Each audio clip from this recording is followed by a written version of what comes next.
সাম্রাজ্যবাদের বিরুদ্ধে ষষ্ঠ কাউন্সিল সফল হোক। আজকের বিপ্লবী ছাত্রনেত্রী ঢাকা বিশ্ববিদ্যালয় শাখার ষষ্ঠ কাউন্সিলের স্নেহস্পদ সহযোদ্ধা সভাপতি সহ উপস্থিত সকলকে আমাদের দল বাংলাদেশের বিপ্লবী কমিউনিস্ট লীগ ঢাকা মহানগর কমিটি সহ আমাদের দলের পক্ষ থেকে রক্তিম শুভেচ্ছা এবং অভিবাদন জানাই। আজকে যেই সময়ে এখানে কাউন্সিল অনুষ্ঠিত হচ্ছে, আমরা জানি বাংলাদেশ সহ সারা দুনিয়ায় বা সারা বিশ্বে আসলে কী ঘটছে। আমরা যদি মধ্যপ্রাচ্য খেয়াল করি এই সময়ে, তাহলে এতদিন মধ্যপ্রাচ্যের একটা স্থান নিয়ে সারা দুনিয়ার মানুষ চিন্তিত থাকতো, সেটা ছিল প্যালেস্টাইন। এখন তার সাথে আরও নতুনভাবে যোগ হয়েছে, গত কয়েক সপ্তাহ ধরে চলছে ইরানের বিষয়। এবং সেখানে এই ইরানের চাপ, ইরানের এই যে বোমাবাজি, ইরানে যে বোমাবাজি চলছে, যে যুদ্ধ চলছে, সেই যুদ্ধের চাপ কিন্তু সারা দুনিয়ায় পড়েছে। আপনারা যদি ঢাকা শহরে চলাফেরা আমরা যারা করি, আমাদের পুরনো জ্যামের সাথে আর একটা নতুন জ্যাম যুক্ত হয়েছে, পাম্পগুলোর জ্যাম।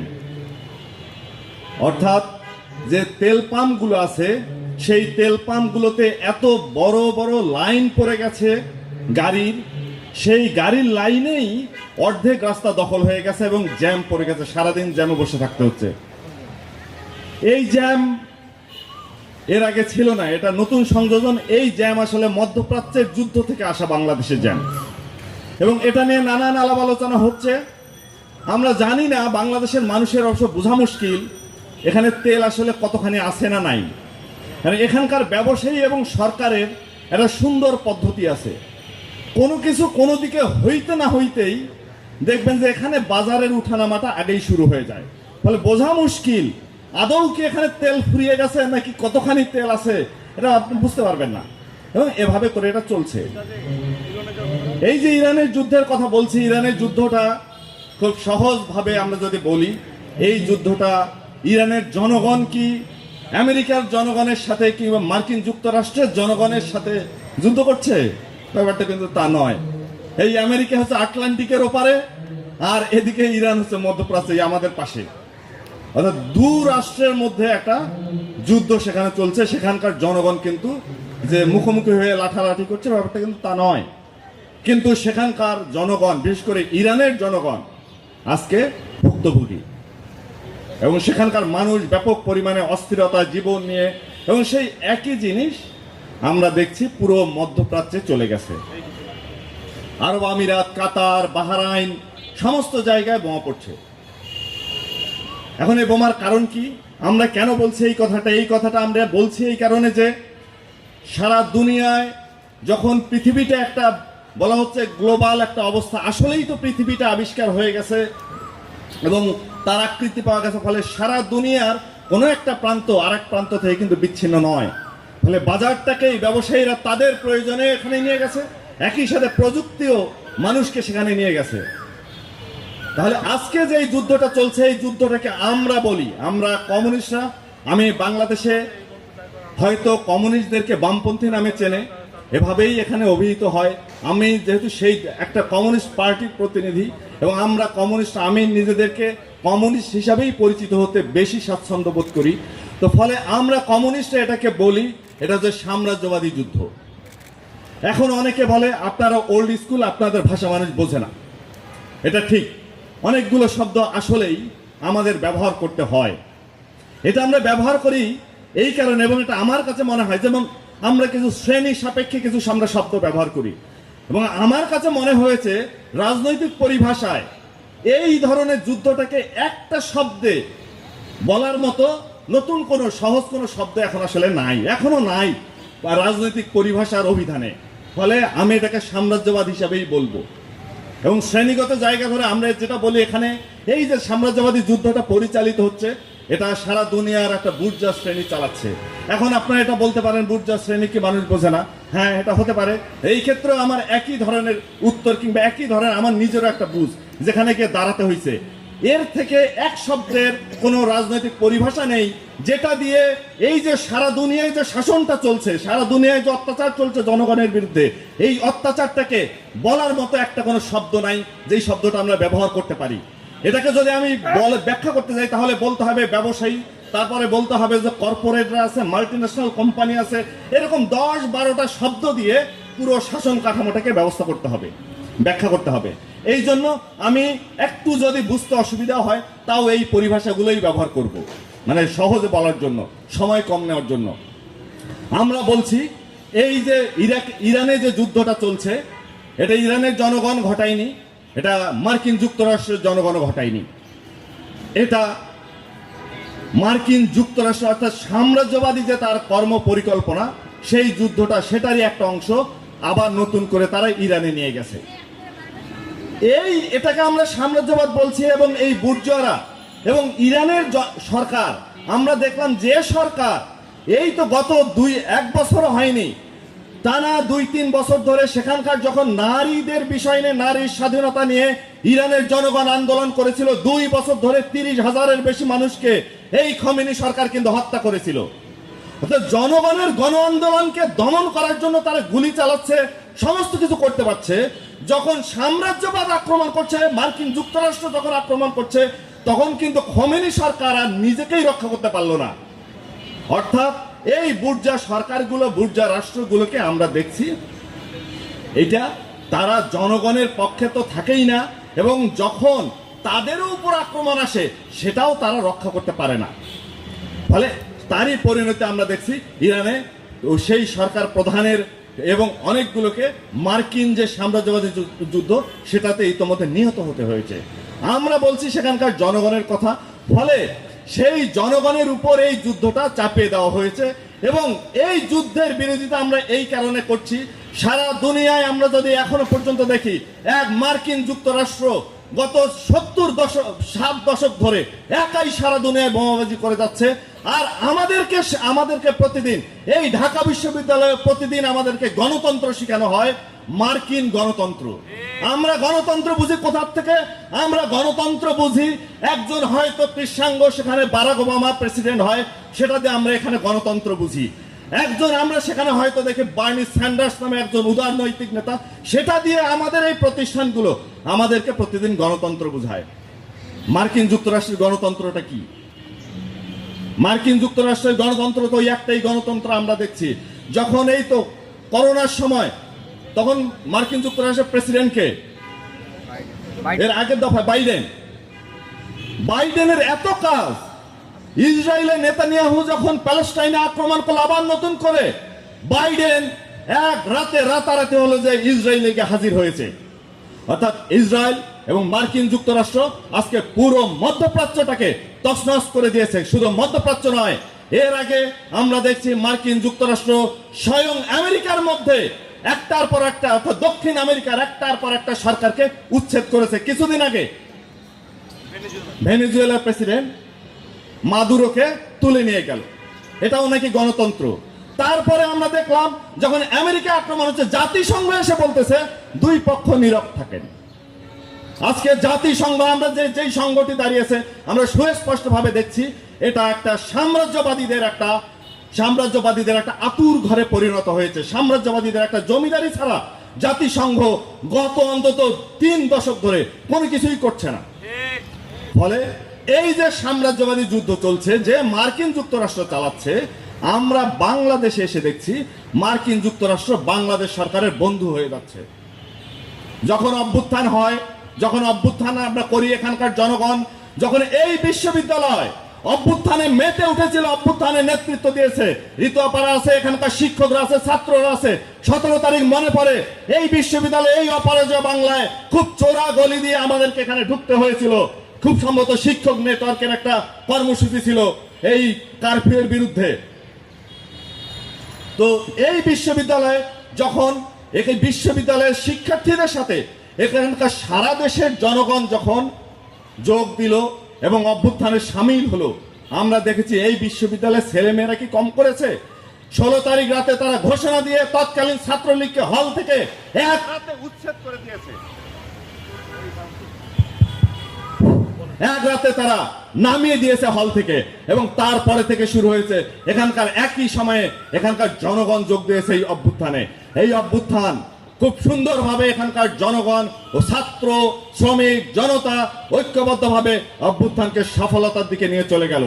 কিন্তু অভ্যুত্থানের যেই নেতৃত্বরা ছিল তারা কি করলো? বিশেষত অফিসিয়াল যারা নেতৃত্ব, যেটাকে বলা হচ্ছে বৈষম্য বিরোধী ছাত্র আন্দোলনের নেতৃত্ব, তারা কি করেছিল?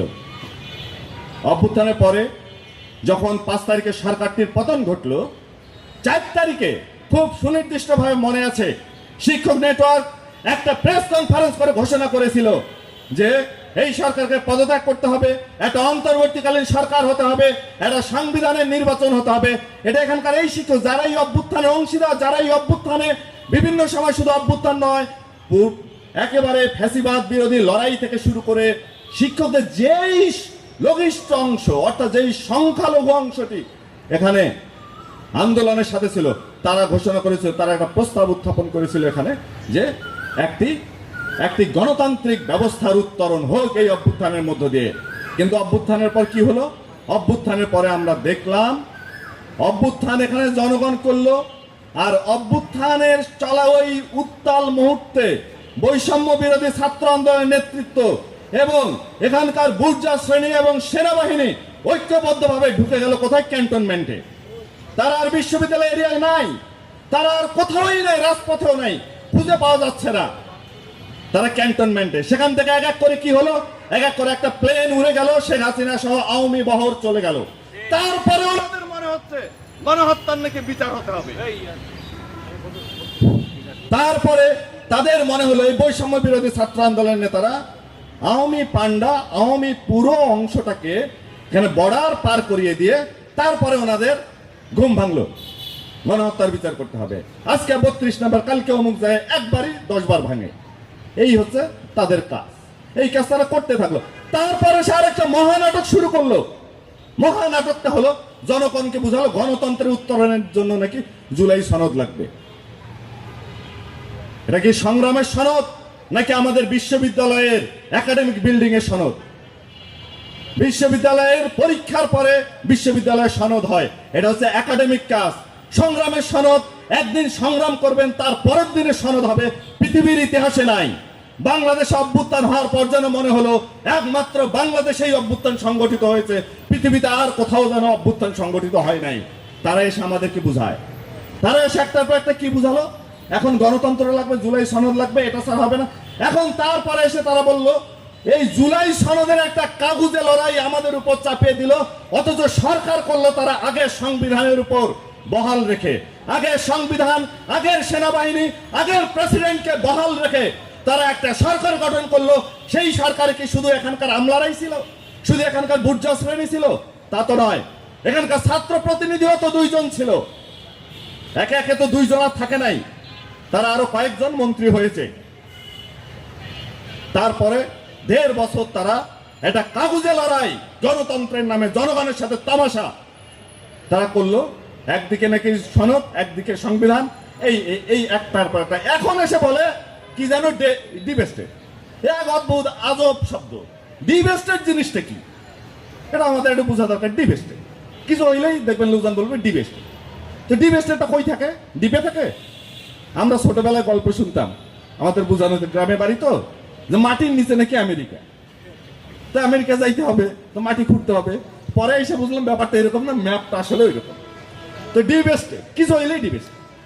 আরে ভাই, আপনারা কোথায় কার সাথে আপোষ করেছেন জনগণ বোঝে না, আমরা বুঝি না, সবাই বোঝে।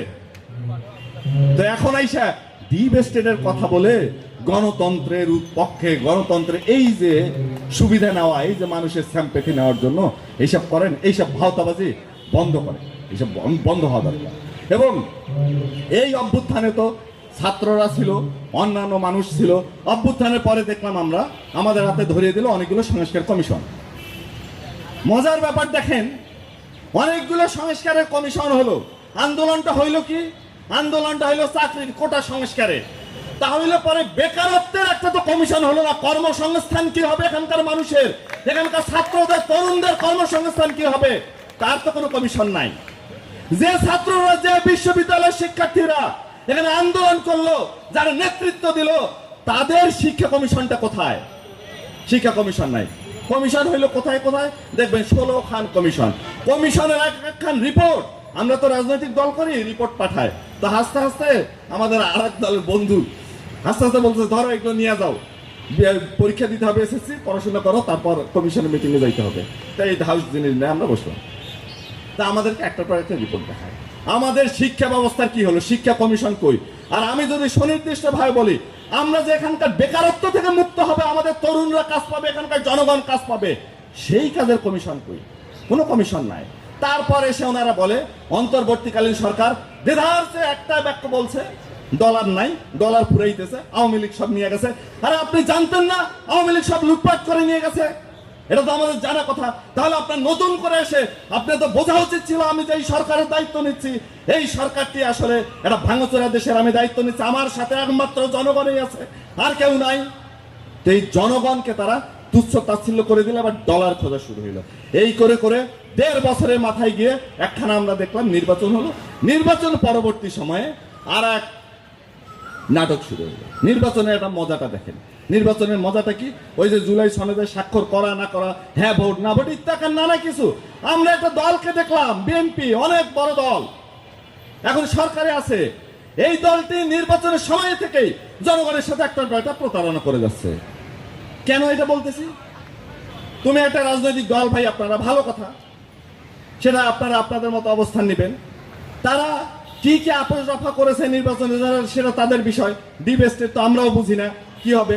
আমরা বুঝি তারা হলে নির্বাচনের সময় বলে এই দলটার অবস্থা দেখে। আমরা তো বলছি এখানে যে গণভোটটি চাপিয়ে দেওয়া হয়েছে আমাদের দলের পক্ষ থেকে, কিংবা আরো অনেকেই বলেছে, এইটা শুধুমাত্রই জনগণের সাথে একটা তামাশা করা হচ্ছে।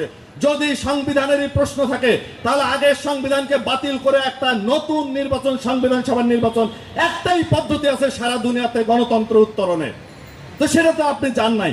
এখন এসে আমাদের হাতে ধরিয়ে দিলে এটা হ্যাঁ না ভোট নাকি দিতেই হবে। ভালো কথা।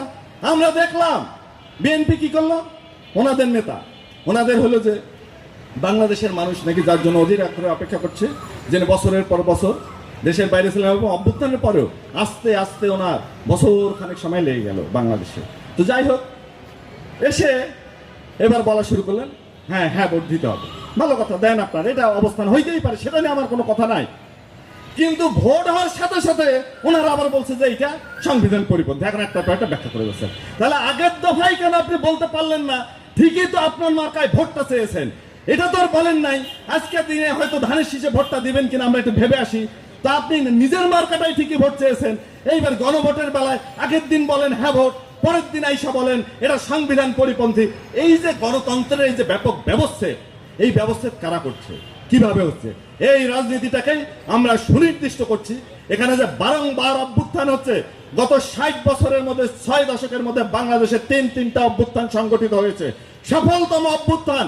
এবং জনগণ যেখানে ক্ষমতাসীন সরকারকে হটিয়েছে, পদত্যাগ ঘটিয়েছিল, তিনটা অভ্যুত্থানের একই চরিত্র, তিনটা অভ্যুত্থানের একই পরিণতি। অভ্যুত্থান পরবর্তী সময়ে এখানে অভ্যুত্থানের সমস্ত আকাঙ্ক্ষা এবং অর্জনগুলোকে যারা ক্ষমতাসীন হয়েছে তারা ধূলিসাৎ করেছে, তারা নষ্ট করেছে। এবারও আমরা দেখেছি এই অভ্যুত্থানের অফিসিয়াল নেতা, আপনাদের ছাত্র নেতারা, তাদের হাত দিয়ে এটা শুরু করে তারপরে এখন আমরা এখানে আছি। আমরা এই কারণে বলছি আজকে এই যে অভ্যুত্থান, এই অভ্যুত্থান হয়তো বারংবারই হবে। অভিজ্ঞতা আমাদের একটাই, ছাত্ররা কিংবা ছাত্র রাজনীতির মধ্যে এই আলোচনাটি কেন ঘুরছে, এই বিশ্ববিদ্যালয়ে কেন এটি আলোচনার বিষয়। এই বিশ্ববিদ্যালয়ে এটি আলোচনার বিষয় এই কারণে যে ইরানে যুদ্ধ হলে ঢাকা শহরে জ্যাম পড়ে। এই বিশ্ববিদ্যালয় আলোচনার বিষয় এই কারণে যে এই বিশ্ববিদ্যালয়ের শিক্ষার্থীদের শিক্ষা এবং কর্মসংস্থানের সাথে এই যে গণতান্ত্রিক রূপান্তরের একটা সম্পর্ক আছে। আমরা বলছি সেই গণতন্ত্রের কথা।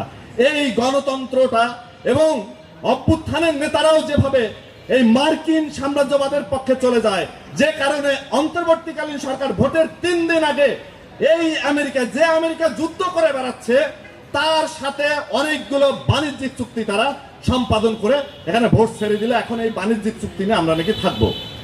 এই বাণিজ্যিক চুক্তির কাজ কি, নানা কিছু কাজ থাকবে। আমাদের বিশ্ববিদ্যালয়গুলো ধরেন কি ঋতু আপা বলে গেছেন, আমাদের আনুসার খুব হাসতে হাসতে একটা কথা বলতে অনেক আগে থেকে বলতেন, খুব মজা লাগতো আমারও। আমাদের বিশ্ববিদ্যালয়ের শিক্ষকদের মজার সমস্যা হইলো, মানে এটা কিন্তু সবাই না, মজার বিষয় হলো ওনারা কিছুদিন পর পর ওয়ার্ল্ড ব্যাংকে যায়। আরে ভাই, বিশ্ববিদ্যালয় হইলো যে একটা বিশ্ববিদ্যালয় পড়ায়, ওয়ার্ল্ড ব্যাংক হইলো ব্যাংকিং খাত, এটা ব্যাংক। তো বিশ্ববিদ্যালয়ের সাথে আসলে ওয়ার্ল্ড ব্যাংকের সম্পর্কে ওনারা যদি তাও বলতেন আমরা ক্যামব্রিজে যাবো, আমরা অক্সফোর্ডে যাবো, তাও একটা কথা ছিল। ওনারা যান ওয়ার্ল্ড ব্যাংকে। এখানে অনেকগুলো প্রকল্প দেখবেন world bank. World bank Dhaka বিশ্ববিদ্যালয় অনেকগুলো প্রকল্প করে বেড়াচ্ছে। আর কারা কারা করছে? আরো আছে এশিয়ান উন্নয়ন ব্যাংক, ইত্যাকার ইত্যাকার নানান ব্যাংক, ব্যাংকগুলো আসে ইয়া করতে। আর এখানকার এক দল রাজনৈতিক গোষ্ঠী আমরা দেখবো এখানে ছাত্র সংগঠন, এই যে ছাত্র শিবির, ওনারা বলে বেড়াচ্ছেন স্বনির্ভর হবে বিশ্ববিদ্যালয়। তো বিশ্ববিদ্যালয় কি দিয়ে স্বনির্ভর হবে? কার টাকায় স্বনির্ভর হবে? এতদিন কি পরনির্ভর ছিল? বিশ্ববিদ্যালয়ের মানুষ কি খাইতে পারতো না? এবং এইটার সাথে মিলাচ্ছে আমাদের শিক্ষকরাও। মজার জিনিস দেখবেন, বিশ্ববিদ্যালয়ে যারা বাজেট করে যে শিক্ষক এবং কর্মকর্তারা, ওনারা প্রতিদিন এসে বলবেন বিশ্ববিদ্যালয়ের ব্যয় কমাইতে হবে, বিশ্ববিদ্যালয়ের আয় বাড়াইতে হবে। একদিনও শুনবেন না যে ওনাদের বেতন কমাইতে হবে। কোনদিন শুনছেন যে ওনারা এসে বলবে, দেশপ্রেমে উদ্বুদ্ধ হয়ে ওনারা এসে বলবেন যে আসেন তো আমাদেরও বেতন 2000 টাকা করে কমাই? এইটা বলবে না। ওনাদের বাড়াইতে হবে, আর ছাত্রদের কমাইতে হবে, ছাত্রদের আয় করতে হবে। এই যে ইত্যাকার জিনিস, এই যে প্রতিদিন ওনারা শিখাচ্ছে, আমরা বলতেছি এইটা চলছে, এখানে যেটা চলছে, এই যে গণতন্ত্রের নামে যা চলছে, এটাকেই আমরা বলি এটা হচ্ছে বুর্জোয়া গণতন্ত্র, এটা হচ্ছে সংখ্যালঘুর গণতন্ত্র, ব্যবসায়ী শিল্পপতিদের গণতন্ত্র। এটা যদি অভ্যুত্থানকামী জনগণের গণতন্ত্র হতো তাহলে গভর্নমেন্টটা ক্যান্টনমেন্টে হতো না। এটা অভ্যুত্থানকামী জনগণের গণতন্ত্র নয়, এটা হলো অত্যাচারীদের গণতন্ত্র। যে কারণে একদিকে অভ্যুত্থান হয় আর সরকার হয় আরেক জায়গায়। আমরা বলছি সেই সরকারের কথা, অভ্যুত্থানের পর এই অভ্যুত্থানের জনগণের অর্থাৎ সংখ্যাগরিষ্ঠ জনগণের গণতন্ত্র, এটাকেই আমরা আমাদের রাজনৈতিক ভাষায় বলি নয়া গণতন্ত্র, মাও সেতুংয়ের ভাষায়, কিংবা জনগণতন্ত্র। আমরা সেই গণতন্ত্রের সংগ্রাম করছি। আমরা এই গণতন্ত্র কিভাবে করতে পারি? এই অবস্থায় বাংলাদেশে আমি সুনির্দিষ্টভাবে বলতে পারি, আমরা বলি এখানে কিছুদিন পর পর এবারে দেখবেন এবারে সরকার এই মেডিকেল কার্ড, চিকিৎসা কি কি যেন করাবে, কৃষি কার্ড, এইসব নানা কিছু করাচ্ছে। হ্যাঁ, আমরা দেখি এটা কি হয়। খাল কাটা নানা কর্মসূচি নিয়েছে। নদীতে পানি নাই, এখন এসে খাল কাটবে। নদীর পানি কি হবে আমরা জানি না। সবাই ভারত বিরোধিতা করছে। 54টা নদী নাকি ওখানে আছে।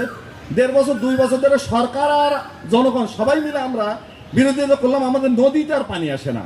এখন আমাদের সরকার প্রধান গেছেন খাল কাটতে, দেখি আমরা কি পাই খাল কেটে। এখন আমরা যেখানে আসি বা যেখানে আসি, এই যে কিছুদিন পর পর আবার দেখবেন পত্রপত্রিকা, আজকেরও পত্রপত্রিকা যে দেখেন, কিছুদিন পর পর দেখেন অর্থনীতির মহাসংকট দেখা দিচ্ছে। টাকা পাচার, অমুক তমুক, হ্যান ত্যান হাবিজাবি, কিছুই ওনারা করতে পারছে না। অথচ ওনারা আবার সরকার ঠিকই বানাচ্ছেন কিছুদিন পর পর। এটা তো সহজ সমাধান আছে। ওনারা টাকা পাচারের প্রতিদিন হিসাব দেয়, কিন্তু টাকা পাচার বন্ধ করতে পারে না। টাকা তো দিয়ে রাখছে যে চোরদের, তাহলে টাকা পাচার বন্ধ হবে কেন? আমরা সুনির্দিষ্টভাবে বলে, আমি গার্মেন্টস সেক্টরের শ্রমিকদের একটু সংগঠিত করার কাজ করি। আমি একটা জিনিস এবারে অভ্যুত্থানের পরে মনে করলাম, এই আড্ডা দিতে দিতে তো মনে হয় বাংলাদেশে নাকি প্রতি বছর 1 লক্ষ কোটি টাকা পাচার হয়ে যায়, যে টাকা কোনো হদিশ পাওয়া যায় না। মুসা বিন শমসের নামে একজন ব্যক্তি, ওই যে অনেক বড় গডফাদার, যে ওনারই ছেলে বোধহয় এবার এমপি হয়েছে, তো উনি এর আগে বলেছিলেন আমার টাকাগুলো বাংলাদেশ সরকার আনুক, আমি পদ্মা সেতু বানানোর টাকা দিয়ে দেবো। এই পরিমাণ টাকা পাচার হয়। তা আমরা হিসাব করে পত্রপত্রিকার এই হিসাব অনুযায়ী প্রতি বছর এবারও হিসাব দেখা যাচ্ছে প্রায় 1 লক্ষ কোটি টাকা নাকি পাচার হয়। আমার ছোট্ট মাথায় একটা জিনিসই ঢুকলো, এই টাকা পাচার কারা করে? যারা প্রতিদিন বর্ডার পার হয় তারা পাচার করে, যাদের বর্ডার পার হওয়ার অ্যাক্সেস আছে তারা পাচার করে, তার ব্যাংকের আছে, যারা এলসি খুলতে পারে তারা পাচার করে। আমরা তো করি না। আমরা তো আলু বেগুন মরিচ পেঁয়াজ কিনি, এখানে তো ডলারের কোনো কাম নাই, ডলার দিয়ে আমাদের কিছু আসেও যায় না। এখন এই টাকা পাচার বাংলাদেশে এই অন্তর্বর্তীকালীন সরকার যদি ডলারের কথাও যদি মনে রাখতো, তাহলে আমার কাছে মনে হলো গার্মেন্টস সেক্টরে 40 লাখ শ্রমিকের যদি 1000 টাকা করে মজুরি বাড়ানো হইতো, তাহলে বছরে অন্তত 5000 কোটি টাকা পাচার বন্ধ হইতো। আপনি শ্রমিকের হাতে টাকা দেন, কৃষকের হাতে টাকা দেন। আপনি যদি গার্মেন্টস শ্রমিক, এই 40 লাখ গার্মেন্টস শ্রমিক যারা 23,000 টাকা, যারা 25,000 টাকা মজুরির জন্য ফ্যাসিবাদী আমলে 2023 সালে আন্দোলন করেছিল, তাদের উপর অত্যাচার করে 12,500 টাকা চাপানো হয়েছিল। এই গার্মেন্টস শ্রমিককে যদি সেই আন্দোলনের তাগিদ থেকে তার প্রাপ্যের জায়গা থেকে যদি 5,000 টাকা বাড়ানো হয়, তাহলে প্রতি বছর বাংলাদেশে যে টাকা পাচার হয় জাতীয় অর্থনীতির, এই পাচারে 30,000 কোটি টাকা পাচার আজকে বন্ধ হয়ে যাবে। কিন্তু সরকার সেটা করবে না। উনি পাচার বন্ধ করতে চাচ্ছেন সুইজারল্যান্ডে গিয়ে। সুইজারল্যান্ড জেনেভা, সেখানেই তো টাকা পাচার হয়, নিরপেক্ষ ভেন্যু দুনিয়ার। তো অতএব আমরা দেখি গণতন্ত্রটাকে এভাবে। আজকে বাংলাদেশে আজকে এই যে শিক্ষার্থীরা, আমি আগেও বলতাম, এখন তো আরো কিছু নতুন দল হয়েছে, আগে ছিল আওয়ামী লীগ আর বিএনপি। তো আমি হাসতে হাসতে বলতাম ছাত্র সংগঠন করার সময়, আচ্ছা আওয়ামী লীগের আমলে যদি সমস্ত ছাত্রলীগ করা ছেলে মেয়েদের চাকরি হইতো, আর বিএনপির আমলে যদি সমস্ত ছাত্র দল করা ছেলে মেয়েদের চাকরি বাকরি হয়ে যেত, তাহলে তো বাংলাদেশে বেকারত্ব থাকতো না। হয় না, তো বেকারত্ব তো যাচ্ছে না। আর বেকারত্বের পরিসংখ্যানটা দেখবেন বেশ মজা। এই যে আপনারা এখনই সার্চ দেন, পেয়ে যাবেন। বাংলাদেশে প্রতি বছর নাকি শিশু জন্ম নেয় হলো যে 35 থেকে 40 লাখ, তার একটু বেশিও হতে পারে। আর আমাদের এই যে পরিসংখ্যান বলতেছে প্রতি বছর শ্রম বাজারে যোগ হয় 25 লাখ। 10 লাখ মানুষ কি মারা যায়? কই যায় 10 লাখ মানুষ? আর 10 বছর আগে থেকে ওরা বলতেছে বাংলাদেশে বেকার হলো 26 লাখ। এই 10 বছর এই 26 লাখ আর বাড়ে না। আরেক জিনিস, 10 বছর ধরে এটাই চলছে। হয়তো প্রতি বছর শ্রম বাজারে 25 লাখ আসে ওদের হিসাবে, প্রতি বছরে একই রাখছে যে 26 লাখ 27 লাখ বেকার। তাহলে বাকি মানুষ যাচ্ছে না, বেকার হচ্ছে না। অথচ আমরা দেখছি বেকারের হচ্ছে যে ঘানি, একটার পর একটা ছেলে হতাশা, প্রতিদিন জীবনী শক্তির ক্ষয় হচ্ছে। অথচ সরকারের কোনো রকমের কোনো এ বিষয়ে, এই যে বেকারত্ব এত বড় অভ্যুত্থান হইল, কোনো রকমের কোনো পলিসি নাই। পলিসি যদি বলে তাহলে এটা নাকি বিরাট সমস্যা। আমলাতন্ত্র এই সেই আমলারা বলে আমাদের হাত পা বাঁধা। এমপি মন্ত্রীদের কাছে যাবেন, সুন্দর করে বুঝাবে। আমি তো চাই আমাদের দল তো বোঝেন, আছে দল যদি মিটানো যায়, এই আমলা সচিবালয় পার হওয়া যায় না ভাই, হাত পা বাঁধা। সবাই সবার হাত পা বাঁধা, আবার সবাই মিলে ওখানে বসে বসে লুটপাট করে চালাচ্ছে। এক আজব জিনিস, আমাদেরকে প্রতিদিন এটা বোঝাচ্ছে। এই বেকারত্ব আমরা বলি, এই যে বাংলাদেশে মানুষ চাইটা কি? মানুষ খাইতে চাই যে আপনাদের ঢাকা বিশ্ববিদ্যালয়ের লিফলেট দেখে আমি হাসতে হাসতে বললাম, লিফলেটে এখনো 100 বছর পরে ঢাকা বিশ্ববিদ্যালয়ের ছেলেমেয়েরা খাওয়ার পায় না। লিফলেটের দাবি তাই বলে, তার ক্যাফেটেরিয়া নাই, তার থাকার জায়গা নেই। 100 বছর পরে একটা বিশ্ববিদ্যালয় থাকার জায়গা করতে পারে না। অর্থাৎ আমার গ্রামীণ গরিব মানুষের যা পরিণতি, আমার বিশ্ববিদ্যালয় বলে যা বাহার আমরা দেখতেছি, একই অবস্থা। কোনো কিছুরই কোনো দায়িত্ব নিচ্ছে না, না শিক্ষা। অথচ খেয়াল করে দেখেন, এখানে প্রতিদিন মানুষ কৃষকরা উৎপাদন করে যাচ্ছে। যে জমি 1 ফসলি ছিল, সেই জমি 3 ফসলি থেকে 4 ফসলি হয়ে গেছে। কৃষকের কোনো রকমের আরাম নাই, একটা দিন তারা অবকাশে নাই, প্রতিদিন উৎপাদন করে যাচ্ছে। উৎপাদনের পরিমাণ ঢের ঢের বেড়ে গেছে। মানুষ তো নিজেই খাবার উৎপাদন করে, আপনার তো সরকার খাবার দিতে হয় না মানুষের। অল্প কিছু জিনিস আপনি আমদানি করেন, তাহলে খাবারটা এখানকার মানুষের হয়। বাসস্থানটাও এখানকার মানুষের আছে। এখানকার মানুষের কি নাই? এখানকার মানুষের একটা জিনিসই নাই। দুটো জিনিস তারা পারে না, শিক্ষাটা তারা নিজেরা নিতে পারে না, স্বাস্থ্যটা নিতে পারে না, আর এনার্জিটা তাদের লাগে। বাকি সব তো মানুষ দেয়, আপনি ট্যাক্স নেন, ভ্যাট নেন, সবই ইয়া করেন।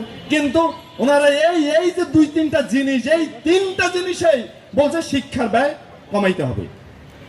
এবং এই শিক্ষার ব্যয় কমাতে গিয়ে তারা এই সমস্ত কিছু করছে, কিন্তু তারা কোনো কিছু ঠিকমতো পরিচালনা করছে না। এবং এই যে মানুষগুলোকে কাজ দিলে, কাজের জন্য তরুণরা ঘুরে বেড়াচ্ছে, কাজ পাচ্ছে না। এর মতো অবস্থায় তাদের পরিসংখ্যানের রিপোর্টে বলছে 4 লাখ নাকি 4.5 লাখ নাকি সরকারি চাকরির পদ হতে ফাঁকা আছে। তাহলে এটা নিয়োগ দেন না কেন?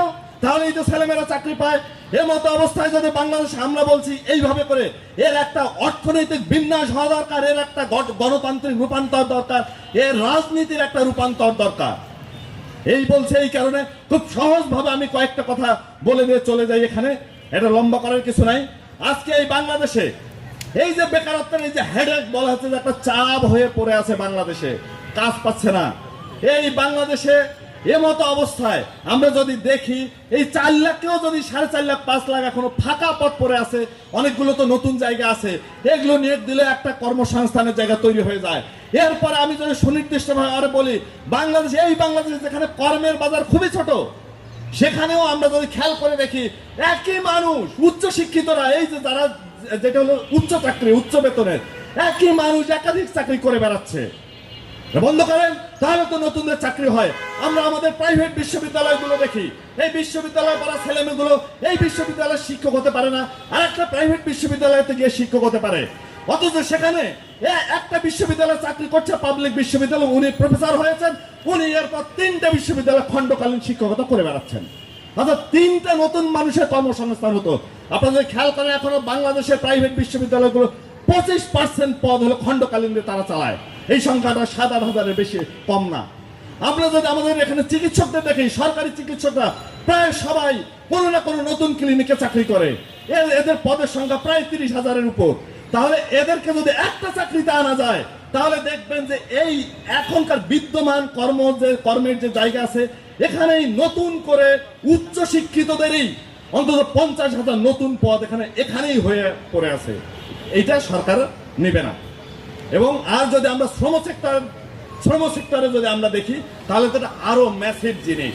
বাংলাদেশের গার্মেন্টস শ্রমিকের বেতন আজকে যদি মজুরি 20,000 টাকা হয়ে যায়, কালকে দেখবেন ওভারটাইম বন্ধ হবে। আর ওভারটাইম যদি বন্ধ হয়, তাহলে বাংলাদেশে এমতো অবস্থায় 40 লাখের জায়গায় আরো প্রায় 15 লাখ শ্রমিককে ওখানে নিয়োগ করা সম্ভব, এই ভাঙাচুরা কারখানাতেই। তো ওনারা কাজ দিতে পারবেন না। আমি যে কথাটা বলে শেষ করব, এখানে এই প্রসঙ্গটা হয়ে আছে শ্রেণীর। এই তিনটা অভ্যুত্থানের কথা বলেছি। এই তিনটা অভ্যুত্থানে এখনো পর্যন্ত এখানে অবশ্য এই রাশাদের বা এখানে যারা এই ঘরানার ছাত্র সংগঠন করেন, এই বিশ্ববিদ্যালয় নিশ্চয় একটা জনপ্রিয় কথা আছে। বামপন্থীদের এটা হয় না, অবশ্য এদেরকে বামপন্থী হিসেবে চেনে। এখন আপনারা যে কেমনে বামপন্থী, কেমনে যে 20 বছর সোভিয়েত ইউনিয়নের আপনারা অংশীদার হয়ে গেছেন, তা আমি জানি না, জনগণ এখানকার বুঝবে। তো এখানে কিছু হলে ছাত্রমৈত্রী বা অন্যান্য যে সংগঠনগুলো আছে, এরা কিছু করলে ওনাদের এইসব প্রশ্ন করবে, আপনাদের সোভিয়েত ইউনিয়ন তো এটা করেছে, আপনাদের সোভিয়েত ইউনিয়ন তো ভেঙে গেছে, এটা বলবে। আরে ভাই, ভাঙছে কি সোভিয়েত ইউনিয়ন? ভাঙছে তো সারা দুনিয়ায়, আপনাদেরও তো অনেকগুলো ভাঙছে। তো আমরা ভারতবর্ষে স্বয়ং ভাঙছে। তো এই যে মানুষের যে অর্থাৎ এইটা করছে কেন? এইটা করছে এখানে যে শ্রেণী রাজনীতিটার কথা, এখানে কমিউনিস্ট ভাবাপন্ন যে ছাত্র কমরেডরা এখানে কথা বলে যাচ্ছে, তারা যদি এখানে বিকশিত হয়, তারা যদি এখানে সমাবেশিত হয়, তাহলে টোটাল লুটপাট তন্ত্রটা বন্ধ হয়ে যাবে। খালি এদের দেশীয় লুটপাট তন্ত্র বন্ধ হবে না, বন্ধ হবে মার্কিন সাম্রাজ্যবাদেরও এখানকার তাবেদারিটা। কারণ এই ছাত্রমন্ত্রী বা এই ভাবাপন্ন কমরেডরা যদি এই অভ্যুত্থানে সরকার গঠনের ভূমিকা রাখতো, তাহলে নিশ্চিতভাবে মার্কিন দ্বৈত নাগরিক আলী রিয়াজ এখানকার সংবিধানের প্রণেতা হয়ে যাইতেন না। ডক্টর মোহাম্মদ ইউনূস যে দেশেই ছিলেন না, তিনি উড়ে এসে এখানকার ত্রাতা হয়ে যাইতেন না। অতএব এই যে শ্রেণীর রাজনীতিটা, আমরা সেটারই আহ্বান করছি। নিশ্চয়ই ছাত্রমৈত্রী সহ অপরাপর সমস্ত এই ঘরানা ছাত্র সংগঠন সেই রাজনীতিটারই আহ্বান করে যাচ্ছে। আমরা বলছি এটার বামপন্থা, ডানপন্থা, সমাজতন্ত্র, গণতন্ত্রের না। আমরা এই মতো অবস্থায় দাঁড়িয়ে আছি বাংলাদেশে একটা ব্যাপক গণতন্ত্রহীন পরিস্থিতির। এখানে সংসদীয় পন্থায় গণতন্ত্রের অনুপস্থিতি, এখানে আমলাতন্ত্রে গণতন্ত্রের অনুপস্থিতি, এখানকার সমস্ত পরিচালনা কাঠামোতে বিশ্ববিদ্যালয় থেকে শুরু করে সমস্ত সেক্টরে গণতন্ত্রের অনুপস্থিতি। আমরা এখানে গণতান্ত্রিক সংগ্রামটা করছি, গণতান্ত্রিক অধিকার প্রতিষ্ঠার লড়াইটা করছি। আমরা নিশ্চয়ই বিপ্লবী ছাত্রমৈত্রী সেই লড়াইটাকেই এগিয়ে নিয়ে যাবে। এবং যেই কথাগুলো বলার চেষ্টা করা হয় যে বামপন্থীদের এটা হয় না, সেটা হয় না, সেই রাজনীতি গেছে, আমি বরং বলি বাংলাদেশ যে আজকে 54 বছরের বাংলাদেশে, আপনারা বলেন বাংলাদেশের শাসন কাঠামোটা কাদের হাতে ছিল? একদিনের জন্য কি বামপন্থীদের হাতে ছিল? ছিল না। আপনারা প্রতিবার শাসন করতে গেছেন, প্রতিবার অর্থনীতির বিকল করেছেন, প্রতিবার শাসন করতে গেছেন, ফ্যাসিবাদের উত্থান ঘটিয়েছেন, প্রতিবার শাসন করতে গেছেন, প্রতিবার আপনারা যেটা করেছেন স্বৈরতন্ত্রের উত্থান ঘটিয়েছেন। অতএব গণতন্ত্রের নির্মাণটা আর এই শ্রেণীর হাতে সম্ভব নয়। আমরা তাই বলি, আজকে বাংলাদেশে যদি এই যে 24-এর অভ্যুত্থান, এই অভ্যুত্থানের গণতন্ত্র যদি আমাদের প্রতিষ্ঠা করতে হয়, তাহলে পরে অভ্যুত্থানের ধারাবাহিকতা আজকে ঢাকা বিশ্ববিদ্যালয় সহ সারা দেশে ছাত্র সমাজের মধ্যে ছাত্রমৈত্রীকেই সেটা নিয়ে যেতে হবে। এবং সেই গণতান্ত্রিক লড়াইয়ে আমরা আবারও বিজয়ী বেশে আবির্ভূত হব। এবং একটা কথা বলে আমি যেটা শেষ করে দেব, অনেকেই বলতে চায় এবার তো অভ্যুত্থান আমরা করেছি, আমরা তো সফল হই নাই, আমরা বিফল হয়েছি। না, অভ্যুত্থান কখনো পরাজিত হয় না, প্রতারিত হয় না। অভ্যুত্থান সফল, সে ক্ষমতাসীন সরকারকে উচ্ছেদ ঘটেছে। আমরা যতক্ষণ পর্যন্ত এখানে জনগণের গণতান্ত্রিক প্রতিষ্ঠান, জনগণের গণতন্ত্র প্রতিষ্ঠায় জনগণের ক্ষমতায়ন করতে পারবো না, ঠিক ততদিন পর্যন্ত অভ্যুত্থানের চেষ্টা করতেই থাকবো। এক অভ্যুত্থানেই শেষ কথা নয়, বারংবার অভ্যুত্থানে ফিনিক্স পাখির মতো আবির্ভূত হয় নিশ্চয়ই ছাত্রমিত্রীর কাজ হবে। আগামী দিনের লাল পতাকা লড়াইয়ে হলুদ পতাকা সামিল হবে, এই আশাবাদ ব্যক্ত করে আমার কথা শেষ করছি। জয় হোক মেহনতি মানুষের।